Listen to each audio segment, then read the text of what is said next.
Pull up in motorcades. I got a show today. It's all I'm trying to do. Hustle and motivate. Choppers a throwaway. Hustle the overweight. That's why they follow me, huh? They think I know the way. Cause I took control of things. Ballin' the solo way. And if you pattern my trend, I make you my... Good morning. Welcome to the Mono Mentality Podcast. I'm your host, Mono K. I got a special guest that we're bringing on today. This guy here is going to be a fun interview that we're going to talk about. But I want to introduce Nate Oatis. Nate Oatis, how we doing? Doing great. Feeling good. It's a good morning. Okay. Nate, how you feeling? You came today with the bus down. Yeah. That's how you're feeling this morning? Yeah, a little Nate Oatis. You already know the nickname. Come on.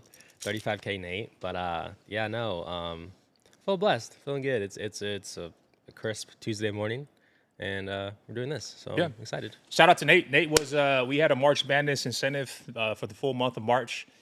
It was actually pretty crazy to see you were actually going to lose week one, but you made a bounce back, and then you took it all. Yeah. So before we get started, we got some flowers to give you. Where's our championship belt for the setter champ? We got a custom made. You know, WrestleMania was just on Saturday and Sunday. Wow, WWE. You know, we had to bless you real quick. You're gonna go ahead and put that on for the whole episode. Oh, thank you. Appreciate that, man. Jeez, that's crazy. Yeah, this guy's the real deal.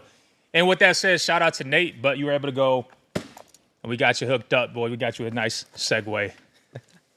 So that's crazy. You'll be riding in style. Go. Oh my gosh. Dang, he has Bluetooth too. Come on. Damn. You got a partner today. His name is Ninebot. I'm about to go crazy. So, Nate, just jumping into it, a couple things I want to talk about, man. You have an interesting story. You know, we talked a little bit before this. You had some things that I was actually pretty fond of hearing about, but you had like $200 in your account, and then you transitioned to door to door. You've had some hard times in your life. I want to talk about that. And then you also died almost 3 times in your life. Yeah, a couple times. Nothing so, crazy. I'm like excited to actually hear some of these things, but talk to us, man. Introduce yourself, where you're from, and what was Nate like as a kid? Okay, cool. Yeah. Well, my name's Nathaniel Oatis. I grew up in Tri-Cities, Washington. My parents are both like teachers, counselors type thing.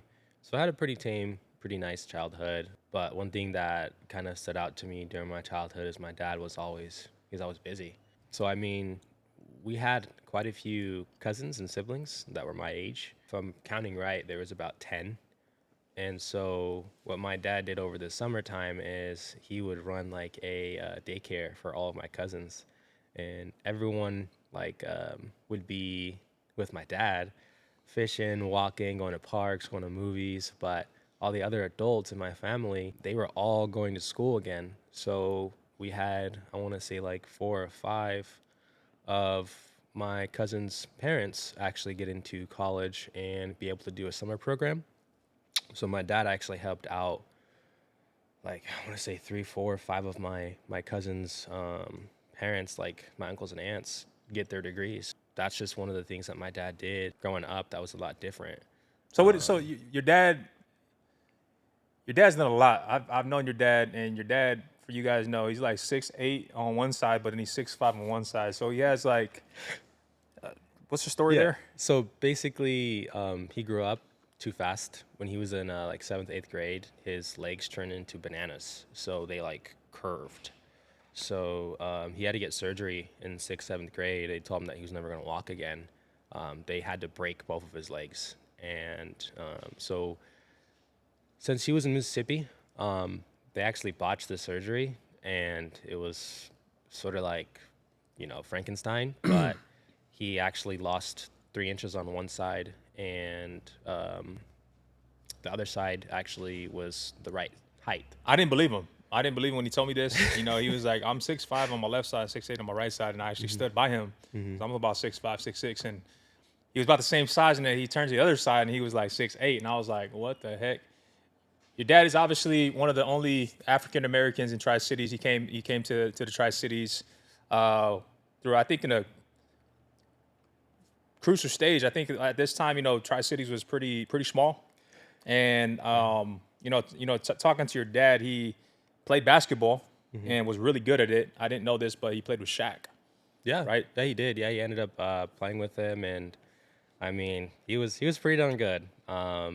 He has lots of like highlights and like WSU Hall of Fame type thing, but yeah, no, he's literally like my hero. He's exactly why I'm here doing this, is because I want to be able to take care of him in the future and make sure he has all he needs, and kind of do the same thing that he did for me when I was younger, because I've never been without. I've always had an excess of everything that I've ever wanted and needed. So if I could do the same thing for him when he's getting older, that's what I want. So I feel like there's a lot of similarities between you and your dad. And, your dad coming from the South, coming here to the Pacific Northwest, went to Wazoo. Obviously, having how many siblings? So he had 6 siblings. And then obviously with you, it's you got a sister, older brother? Yeah, I have 2 sisters and 1 older brother. Okay. Right. And then when you guys came out here, I think sports was obviously something big for you guys. What did he want you to do when you first, like as a kid? Did he want you to, what did kept he me want you to grow up to busy. be? Yeah, he was like, I don't care what you do this, do that. So he threw me in like everything. So I played soccer, I played football, I played basketball, I played a little bit of tennis, but he literally threw me in everything, and I ended up kind of falling in love with basketball and football. But he forced me to do one instrument and like 2 sports each year. So I actually play like 4 instruments. I play the baritone, the trombone, also the what was it? Baritone, trombone, trumpet. Yeah, and then a little bit different of a trumpet. But anyways, that's pretty much what I You do. play instruments, but bro? Yeah, Okay. yeah, I did not know that. yeah. Yeah, good stuff. So your dad obviously wanted you to do sports. Walk us through. Okay, now you're 18. He's like, hey, you got to go pay some bills, dude. You can't be laying around my house. What'd you end up diving into? What'd you start dabbling with? Yeah, so I actually worked for Hanford for a little bit doing computer science. And How long were you doing that for? About 2 years. 2 years. Yeah, so I did like a summer program, ended up doing a job. I actually worked at Hanford while going to Columbia Basin College. So I did both, and then I paid my way through college, and I got my A. But after I was 18, fresh out of high school, he said, "Hey, congratulations, son, you did it, you graduated. But I got to talk to you about something." And I was like, "Okay." He's like, "Yeah, well, today's the 16th. If you don't have rent by the 16th of next month, you're kicked out." So I was like, "Okay, all right, Dad, sounds good. Yeah, I'll get to it." So I went to, I believe it was like Geek Squad or Best Buy, because I had like computer background. So I was able to fix computers and work on computers there. But I also picked up like multiple jobs in order to pay So rent. you did that for obviously working at Hanford as like computer science. I heard they screwed you over. Yeah. What happened? I heard like you developed some tech and you kind of got a rug pulled. What happened? Yeah. So basically, yeah, I kind of got burnt there. Give us the. So I actually created a GUI with Python, and if you don't know what that is, a GUI is like an application. But basically, what the application was for was whenever a scientist were to check in or check out a radioactive isotope, they needed clearance, and they needed to know like who it was as well as where it was going. So I created and developed a application that tracked each individual radioactive isotope, where it was going to be checked in and out of, as far as like the room, like geolocation, and also who did it. And they decided to say, "Hey, I like your application, but it's unfinished. There's still some bugs in it. Go ahead and take off. We'll take it from here." So they took the code, and I actually ended up not working with them anymore. Did they end up using the code?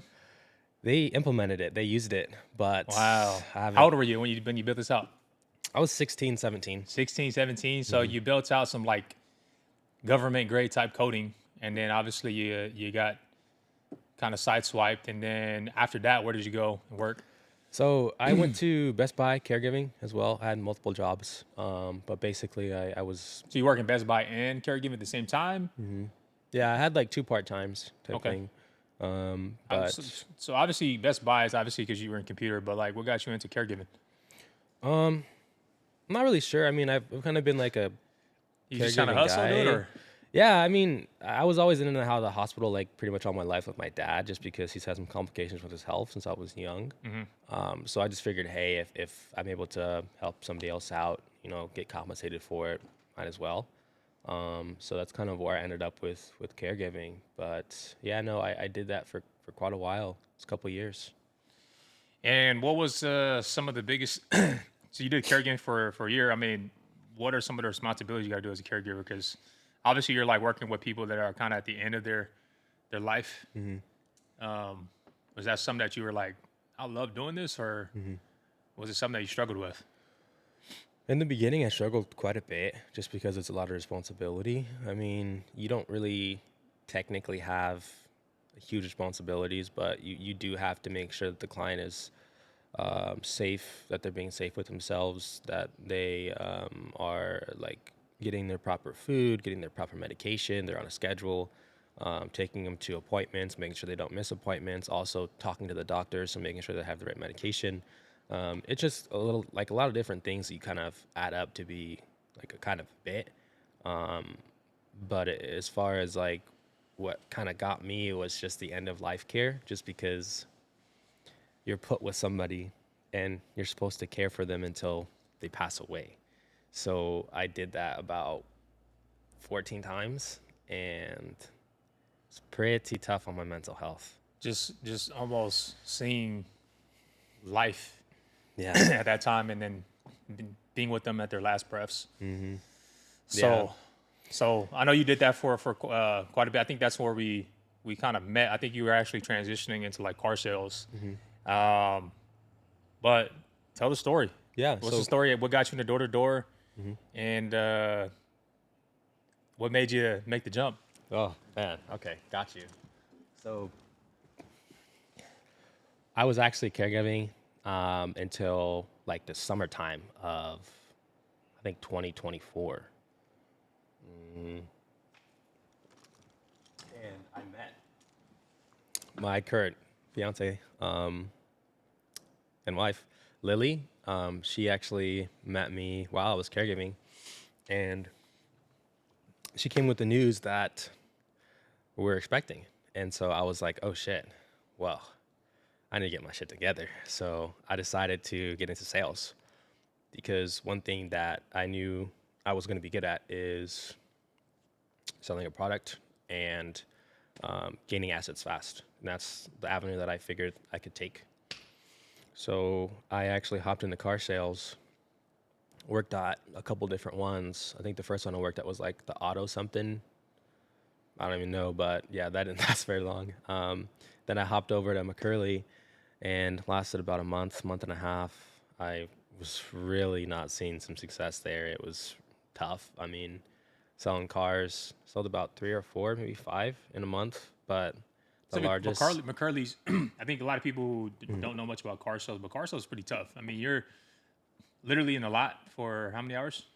So you get there probably like around 8:30. Say like 8, 10, 12 hours, I heard. Yeah, Right? so it's around 8:30, and then by the end of the night, you should be closing up around like 7:30, 8ish. And what's the like, typically how many people are you talking to in the day, and then how are you able to kind of control like conversions from people coming into the lot?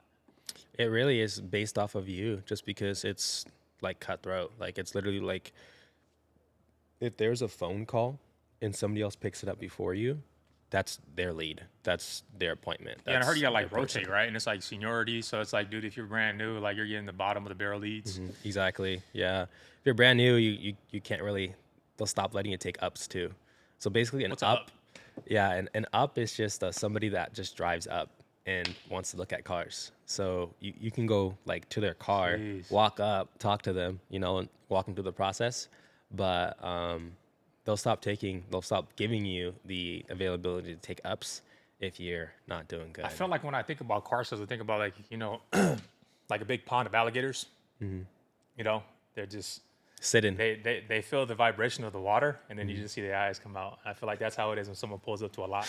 Yeah. They're just like, who's gonna take it? Yeah, especially like young families, like especially the older guys. Yeah. A lot of the older guys will see like a young guy or like a young family, and they're coming to, check out cars, and he's just like, oh, like he's ready to go. But if hyper say somebody else would have come by, just a regular, Joe Schmo, he's just like, eh. What's the take 'em. commissions like? Obviously, when you're selling cars, I mean, what's the average car value, and then typically what's commissions look like selling cars? Yeah, so it really just depends on kind of if they're like used cars or new cars. New cars, you don't get quite as much. But Like, what's a sticker price for? yeah, I mean, let's say car? a new Mazda CX-9 or whatever heck they have version right now is like 29,000. And then what are you taking home off the 29,000? Like 500, $500. Okay. like maybe 750 if you get them on the back end. So if you want to go make, like, obviously, like, your goal, you got to go sell quite a bit of cars, Typically, but if you don't have really control. Yeah, that's the thing, because it really depends on trade-ins too. So let's say that the person that you took their car as a trade-in on, they don't have the best in shape car. We have to put money as a dealership back into the car to get it refurbished to sell it, or to put it onto an auction. So at that point, they deduct that stuff off of your paycheck. So let's say you did make $500, but they have a cracked windshield that costs $300. That's coming out of your You're only paycheck? making $200. Jeez. Yeah. And there's is it like pretty turnover ratio pretty high in the car sales industry? Yeah, you literally are hopping dealership to dealership. It's like you get in a groove, you find your money, stay there for about 2-3 months, and then you dip somewhere else. It really just depends on where the money's at, because a lot of dealerships will move around different types of cars. And if you can go ahead and hop from Toyota to Ford to Chevy, it doesn't really matter what you sell. Yeah. They'll take you. Like it's cool. So it sounds as if, you're making $500 commissions. You jump into, obviously, direct sales, which you're doing business to consumer. And, you're just coming off a $35,000 month in March. So just hearing what you started with and then hearing what you're working with now, where did you see opportunity, and like when did you actually realize, like, dang, this is actually something I can really go do? Yeah, it's definitely last year. So last year, I just started door to door. My now fiance was pregnant for about 4 or 5 months, and we actually were at a doctor's visit, and we had like X-rays or like those things done with the baby. Yeah. Right. And it's one of the first ones that we were able to do, and there was a calcium deposit in her brain.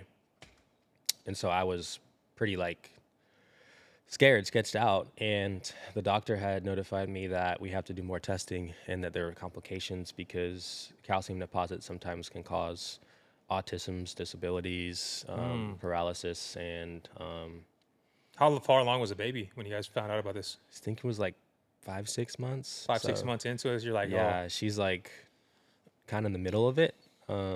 Not exactly sure when, but yeah, so we were like super scared. And so that kind of shook me, and I realized at that point I needed to make as much money as I possibly can. If I need to, have complications during pregnancy, I need to be able to pay for that. I need to be able to make sure that I'm taking care of my wife. And if she needs to stay at home, she can stay at home and not have to worry about her roof being swept from underneath of her. Well, I want to touch on that because you go from like a sustainable job selling cars, right? And then I think, what was your first thought when you heard about door-to-door solar? Because it's not guaranteed. It's strictly commission-based. And with you jumping into, possibly some health complications, and then you got to go get some stability, for your family, what was your gut reaction? Because most people are like, you're going to go out there and knock on strangers' doors and in the heat, and then there's no guaranteed paycheck. Through all that stuff, what was going through your mind? I was thinking that this is the only way. This is the only avenue. So There's you no never other had that way. cross your mind? No, I was Be like, honest. I was like, right now, there's a tipping point where on the left hand, there's the little angel that says, hey, go take it easy, go find a 9 to 5, get stability, go do this and that. And then there's like the little devil on the right shoulder. And it's like, hey, if you don't make it this way, there's no other way. You're not going to be happy. You're not going to make enough. You're going to be struggling your entire life. So I actually took onto the dark side and I was like, hey, like I'm pushing it all the way. I'm maxing out whatever I can max out. I'm betting on myself. I'm doubling down. But there's definitely times where I was like, I don't know if I can do it. This is tough. I'm praying. I'm asking God kind of what to do, and He's telling me bet on yourself, and that's pretty much what I did. Yeah, because I know you knocked on my Tesla door. I think it was like 9 p.m. I think we were actually helping out your parents at the time. And I still remember this because I was on a phone call and I'm like, who's this? Number one, I was like, who's this person knocking on my door at 9 p.m. at night in like East Kennewick? And it's like, I think you were like in a trench suit, like the Addams family, the big guy with the big trench coat. Like you had an oversized suit, Yeah. and I'm like, who is this guy? Yeah. And he had like a shirt and tie, and I think the pants that you're wearing were a little bit too big on you. So I was like, I don't think those clothes fit you, but I respect the hustle. And you're like, dude, have you ever thought about getting a Cadillac? And I was like, no, but ever thought about doing solar? So when we transitioned into the house, talked to Yeah. your pops and your mom, and it was a great conversation. And I remember your parents telling me like, hey, we want him to come and work with you. And then obviously, it was kind of, dating around the idea. I think at that time you came out with the Facebook McCurley reel that they had you, and then you're like feeling yourself like, yeah, we go buy a Cadillac. And I was like, you're gonna come do solar. Took you out to Arizona. You came down and saw, corporate, saw how things were being done. What was it for you saying yes and actually showing up? Because there's a difference, right? Yeah, I can do the job, but for you, what was the difference of like, okay, not only gonna say yes to this, but I'm gonna actually go figure it out. I just feel like there's no other avenue for me. I looked at your social media. I've looked at the track record with solar. I've kind of looked at a lot of door-to-door reps, and I realized that this is actually real. Like, people actually get paid for this. It's not some sort of fantasy Instagram AI whatever. It's real. Like, money in the bank account. So when I realized that people can actually get paid for this type of work and paid a lot more for their time and their effort, that's where I wanted to go. That's what I wanted to do. And so I was like, any way possible, anyhow possible, I'm going to become a sponge. I'm going to soak it all up. I'm going to ask as many questions as possible. And then I have one of the goats teaching me what to do and telling me what to do. So how could I go wrong? If I have somebody like you in my corner, I just felt with the absolute certainty, how could I fail? Which, I mean, did like any of your family or friends believe in you doing it when you first started out, or did they where you had, like, hey, it's a scam, or go find a real job? yeah, I had Did you have that. people supporting you when you first started, or do you have people that were like down you? I had that. So basically, Call them out. a lot of people were like, hey, Who was a lot of people? some of my family members, just some of them were like, maybe you should think about getting something more stable, right? I mean, door to door, yeah, it's good. It's Is this great, like real but close family members? Not real close. Well, kinda. Maybe a couple aunts, uncles, and aunts. Which one? Man, I don't know, man. Let's I talk can't about call them out, man. I don't know, man. No, most of them were pretty like supportive. I rarely had any family members actually like say that you probably should do something else, but basically they were just like, hey, listen, if you don't find success in the first like couple weeks, move to something else, because they were just like, hey, it's cool, I get it, you're trying something new, but at the end of the day, you have to take care of your family. So if you can't feed your family with a job like this, you need to move to something that's going to be actually more stable and controlling. So it comes from like a good place. They care about you. Right. So this is the part I think obviously seeing your success. You finished top 3 last year. No experience, and then you were walking the stage. That was cool to see you in your first year ago win some epic awards at the company event in Cabo. This year, you're already, I think you beat what you've done last year, and it's only April, which is crazy. And you're coming off one of your biggest months, $35,000 in a month paid out, and then you're on track to go do it again. I think most people see the success now, but let's talk about the lows. What were some of the lows that you went through throughout this journey? Yeah. One of them, I was constantly at work, and my fiance was pregnant, and she had complications, like I was telling you, and we had some times where she was thinking, like, I can't do this by myself. Like, I need some help. Like, you're always gone and you're never around, and I'm doing this, I'm doing that, I'm going to work, I'm not feeling great, and I just think we should separate, and that's happened a couple times to where I had to take a step back and really focus on the reason why I'm doing what I do is because I want to put both of my family members in the best position possible. But I just had to make sure that she knew that I was doing that for them. I had to make sure that she understood that the sacrifices that we're making is for a greater good and not just because I don't like her. I don't feel like I have a connection with her. I'm not separating myself for the reason that I want to be separate from you. I'm separating myself from the reason that I need to be closer to somewhere else so that I'm able to grow both of our situations.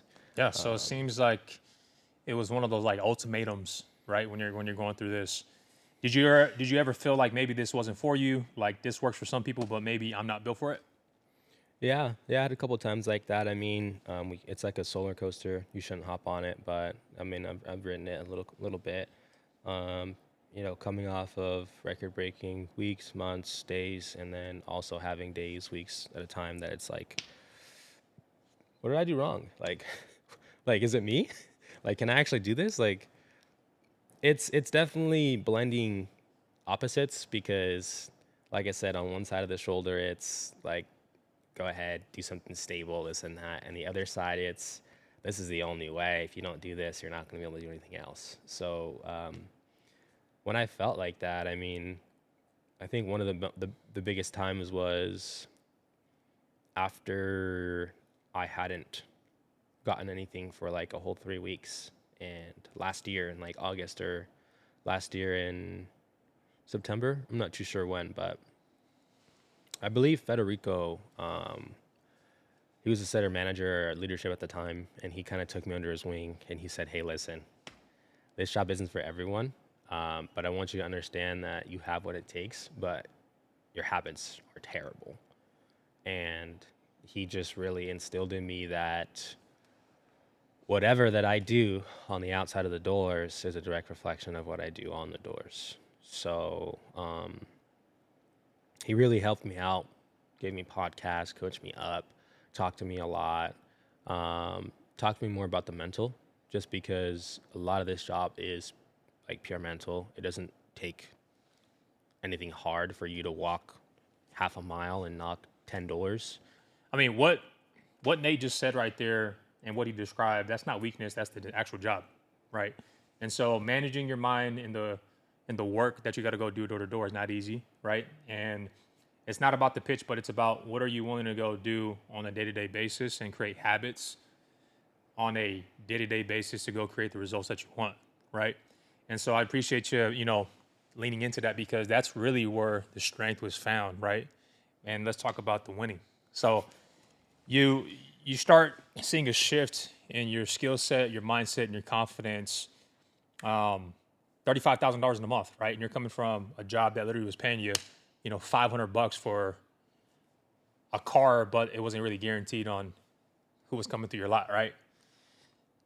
Was there ever a time that you thought about the number that you were making, or were you just focused on the inputs?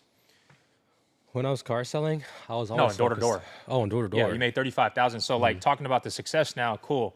I got an opportunity. I'm creating the right habits. I'm building a skill set to go get me to that next point. What was your focus? Because with March Madness, obviously it was a competition, but did you know you're like, hey, dang, I just cleared 35,000 in the bank? Or did it just happen? Or Yeah. what were you focused on? I was focused on getting one more. Honestly, it's, oh man, hurrah, you got one. Yay. Okay, cool. I don't care. It's not in my account yet, right? Why would I care? I need to go get one more. And that's kind of the mentality that I had. It's just one more, one more, one more. If you put in the inputs, obviously you're going to have great outcomes, but I simply just wanted one more. Like, it's the insatiable hunger of you want one more. Yeah, I'm so happy I got a whale. Oh, I gotta close. I got 2 deals. I got 3 deals. One more. That's what I want. So You weren't settling. no, you never settle. I mean, that's pretty much what it is. It's just, yeah, you feel good, you feel great, you have a record-breaking month, but I did 12. Can I do 15? Can I do 20? Yeah. And I think that's something that defines you, Nate, is, seeing this come full circle. Now you're on my podcast, right? And we're talking about this, but that first week, right? You did not work your first week. I think the first 3-4 days you were sick as a dog. And, Trey gave you a run for your money, and you took it upon yourself to go up on a Saturday and go throw up accounts and go do a PR, and you beat them by 1 point, right? I think that right there in itself was when I knew, like, okay, he gets it. He understands it. What was it like when you found out you won the competition? Because, last year when you heard your name get called on the stage, right, in Cabo, 100 people seeing your name light up. What went through your head? Oh man, definitely proud, but also, can I do it again? Like immediately, like, oh, oh my gosh, wow, my name's up there. That's great. I won. And then that little devil on my shoulder, can you do it again? Can you do more? So that's kind of one of the first things that happened is just, yeah, I recognize my accomplishments, but I'm not satisfied with my results. Who was the first person you thought of when it happened? Who'd you call? Or who'd you like to know? Who'd I call? Yeah. I think I called Chris Sanchez because he's my day one. I brought him on, and he absolutely killed it in March too. And I was just like, dang, bro, that's crazy. Guess what happened? And he was like, what? So I let him know, and he was just like, bro, good job, this and that, rah, rah, rah. And he just gave me my flowers, and we kind of talked about how it was, for March, and he was excited, and I was excited, and, we both hit our goals financially, and it was great. So You feel like this changed how you see yourself, like who you are now compared to who you were in the past? If you felt like you've, in a sense, uplifted your identity, especially as a person, as a man right now, compared to where you were prior? Giving that phone call to Chris, right? You're like, Chris, dude, I did it. And, we started at the same time. yeah, I definitely feel like I changed, like it's a little bit different. It's not more of like, hey, like I did this. It's more of, you guys don't know this, but I had my septic tank pumped and I paid for it for my parents to get it pumped. It's you guys don't know this, but my dad, he had some medication he needed to pick up from the store and I paid for it. So it's just like, it's the little things that I see that people don't really understand. It's not more of like, I have my name on a billboard, I have my name on the podcast. It's more of taking care of my family and understanding that the things that I need and I want to be taken care of, they're good, which I can't complain. It's a blessing. So Yeah, and shout out to you. Congrats, man. You got baptized. You found Jesus. Talk to us about that experience. What was that for you, going through that in your life, and how has it brought you happiness? Yeah. Now, it's absolutely everything to me. I'll say it again because I need to say it with more bravado. It is absolutely everything to me to be a follower of Jesus Christ. And I didn't really realize that until I got into door to door. The thing that got me was the day that I knocked on your Tesla door. I was crying driving home because I had sold the car that day and I made $75. And I didn't know what to do because I only had a couple $100 left in my account. And I asked God, I was like, God, please break me. Show me a way, show me what to do. I don't care what it is, but please break me. And so I was crying on the way home, and I started to, pull up to my house, and I'm like wiping my tears, and then pull down my driveway, park it, and I realized, like, who's across the street? I look over, and it's like a Tesla. I was like, okay. And then I start to go walk inside, and then I walk past Ding Ding and Saya, and they're walking up the stairs. Like, I was like, what are you guys doing? He's like, oh, we're just doing solo with your parents. I was like, oh, okay, cool. All right, whatever. So they're walking up, and I'm like, who's parked out there? He's like, oh, my partner. And I was like, does he want a new car? And he was like, I don't know. Go talk to him. And that's what happened when I knocked on your Tesla door. I didn't know that. Kind of know what it is. But that's one of the first beginnings of me looking to get baptized, looking more towards Christ. And ever since I got baptized, it's just been a constant lean. You can't describe how much you actually depend and lean and give your negative energy, your negative thoughts, your prayers. If you're giving it to somebody else, the weight lifts from you. And that's really the reason why I'm still here, is just because of being able to pray on things, being able to pray with homeowners, being able to smile and be a follower of somebody that's much bigger than you. And people definitely can feel it, and they can tell. It's not anything crazy, but if you're a follower of God, you hold yourself in a different way. If you're God-fearing, you hold yourself in a different way.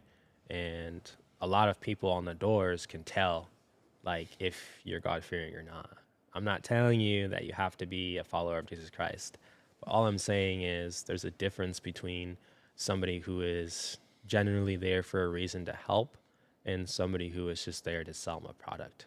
And I've been able to connect with a lot of homeowners on a spiritual level just because I'm able to get to the point of, I care about you specifically and your family, and I want them to be in a better financial You feel like with you, this transition of you, it's for those who are listening, whether what do you believe in, right? It could be higher power or it could be God. You feel like your purpose has become more clear. And with that said, I want to talk about this because I think this is important. You sent some notes, but you almost died 3 times, right? Right. You going through those experiences, did you not find, were you still pretty stubborn, or like you said, hey, God, please break me, right? Mm-hmm. What was going through your mind? Because, I was definitely lost. You had to be tested. Was it maybe just the possibility of having someone, like having a kid? Is that what, like, that's what sparked shifted? me. Okay. Yeah. For myself, I didn't feel like it was worth it, honestly. But for somebody else, for somebody who is brand new into this world, who didn't ask to be put into this world, it was different perspective that changed. I almost died because I had an infection from my ACL tear first. That was pretty complicated, and then I actually had my meniscus removed. I had my appendix removed. It had already burst, and so I had complications with that. It took about 6 months, 12 months to actually heal up. And then I had an allergic reaction in Mississippi. I got bit by a random creature. I don't know what it was, but the nearest hospital was, if you take a left, nearest hospital was 30 minutes away, and that was for an urgent care. And if you took a right, the nearest hospital was an hour away. So my parents thought, it's closer, let's go to the urgent care. Took a left, and it was 30 minutes away. They looked at me, 10 seconds, we can't do anything for him. So Was it an infection? It was allergic reaction. Oh, okay. So I was swelled up like a balloon. My throat was closing in, and I I blacked out. Don't remember So anything. So that's the first one. What's the second time that you went through a near-death experience? yeah, second time was my meniscus or my ACL. Basically, it was like super rare, but there was some type of bone infection or something that it complicated it, and they really had to make sure that my blood was good or something, and that was pretty scary. I was pretty fragile. I was in It's high like school. a deeper, like a MRSA. I know what that means. 'Cause Yeah. when it hits the bone, it can go faster into your body to spread, right? Yeah, something like that. And I was in high school, and I didn't want really anybody to know, like, you're a fragile kid. Like, Yeah. so I ended up not really playing much sports for like a year and a half, 2 years out of my high school career. So I started in freshman, and then I didn't play again until like senior for Jeez. So you any took 3 years sports. off. So, and then third time. What's the third time? My appendix. So I was in 6th or 7th grade, and I had been playing football, and I told my parents that my stomach hurt, and they took me in, and they're like, "Oh, it's just acid reflux." And so I kept playing, and my uncle, he was the coach for my team, and so he was like, "You're out of shape, this and that, la la la." Made me run You're like, soft. yeah, Like, bro, I'm dying, dude. made me run like, let's say like 2 extra miles that day. And then he made me run like a mile after that day every single day. And that lasted for about a week. And oh man, I was in some pain. And then one day my parents came home and they found me passed out on the floor, and they rushed into the hospital. My appendix had burst 2 weeks ago. And you were still playing and on I it? was still playing on it. I was still doing everything, and they did emergency surgery that day, Yeah. like at 12 o'clock at night or something. So it sounds, Nate, you just have this gene of resilience. You know, it's I see it in your mom, I see it in your dad, and I think that's one of the things that you carry so well is just doesn't matter what can go wrong in your life. You take that wrong turn to go to urgent care, but you're always going to figure out a way to get back on track. And I want to talk about this last portion of some advice to the underdogs, because you know I look at you as a true underdog. You know, you're African American, you're in the space, and you don't look the part, right? And you're able to go out there on a day-to-day basis. You just literally came from like Ritzville. I think you got chased out because of some racial things, right? Yeah. And it's happened to you a couple times. Yeah. Now, with that said, I want to talk about, you know, for the people who are in the field right now, right? This is specifically to someone that's listening right now, who's listening to on the drive, and maybe it's their first day. What's the one thing you wish someone had told you in your first 60 days? 60 days. The limit that you put on yourself, you could probably do about, I want to say, half of what you think on top of it. Oh, I can only do 60 doors today. Okay, you could probably do about 90. Or I can only work about 4 hours today. You can probably do about 6, 7. Whatever your limited belief is, you need to increase it. If it's quantity, increase it. If it's conversations, increase it. The more that you do now, the easier it's going to become, just because your brain has to understand how to do something, but it doesn't understand how to do something unless you actually do that. If you knock the door, if you talk to the person, if you explain yourself to somebody, you have to go through the reps. There's no cheat code. There's no quick way. There's no back door, you know, there's no shortcut. Yeah. Right. So with that said, Nate, you know, like, you know, if you're a rep on your team right now and they're in the slump right now, right, as we're speaking, maybe they had a bad day or they had a bad week or they had a bad month. What do you say to them, and to keep it real, no fluff, like no motivation, what is the main focus they need to be focusing on right now? They're going through that because you've been through it. Yeah. Find one person. That's literally it. Find one person. Find one person that allows you to speak. Find one person that you can have a conversation with. Find one person that opens up to you and that you're able to portray to them how you're trying to serve them. And after you find that one person, and maybe they do it, maybe they don't, but guess what? Who are you looking for? People like that person. Who are you looking for? People who have the same word track as that person, people who have the same thought processes as that person.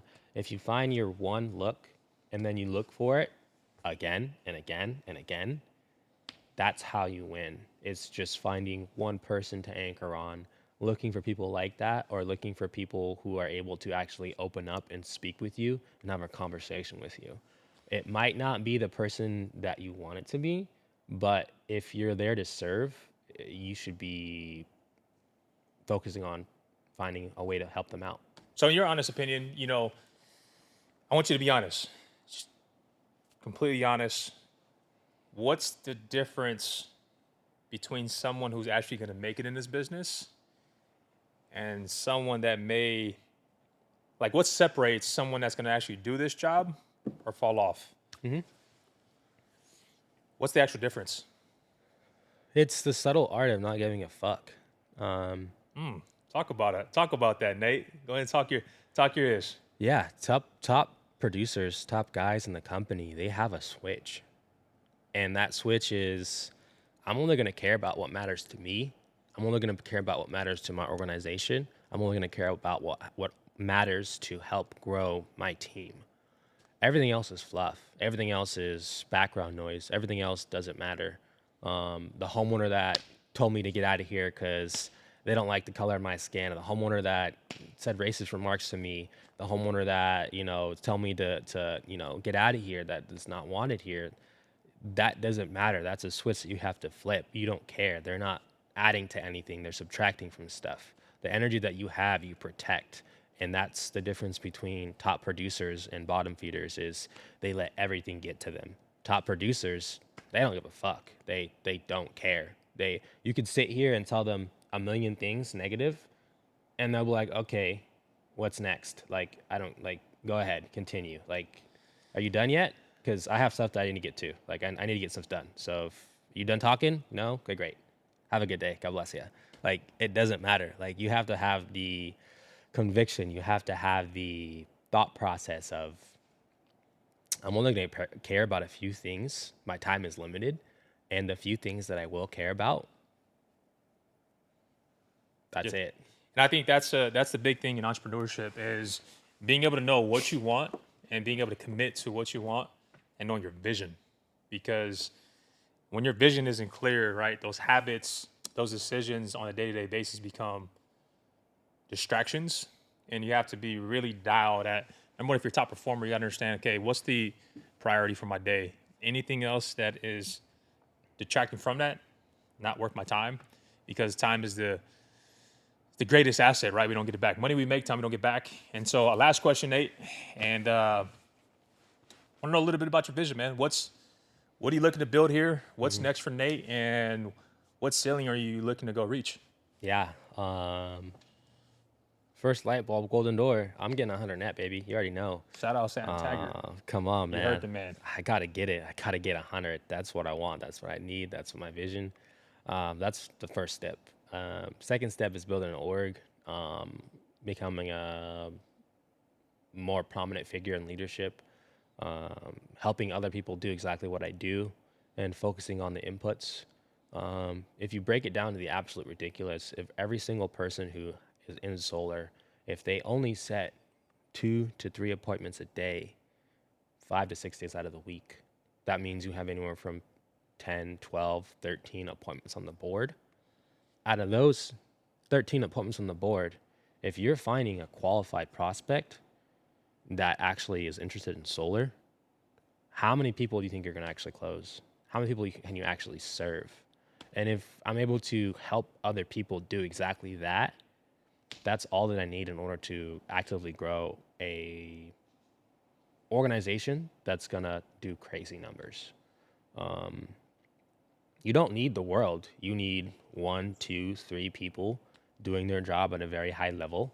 And if they're able to produce and be consistent with constantly pushing the pace of 2 to 3 sets or 1 to 2, 3 closes a week, that's really all you need. It's just those consistent guys just putting in the work no matter what.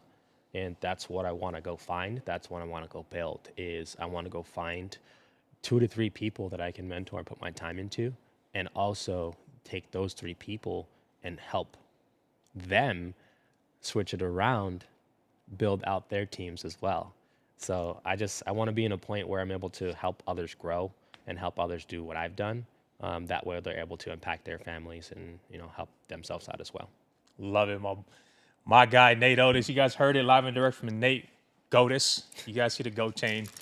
Come on. But if you guys felt like this is something that you guys can take away and apply it, where can we find you, Nate? Facebook, Instagram? Facebook, Instagram, Nathan.Otis. It's pretty crazy in public. That's pretty much it. Yeah, DM my boy for more tips if you are in the space. He's a great guy. And also, for anyone listening, like, share, subscribe, and follow for our next episodes. Appreciate you. Thank you.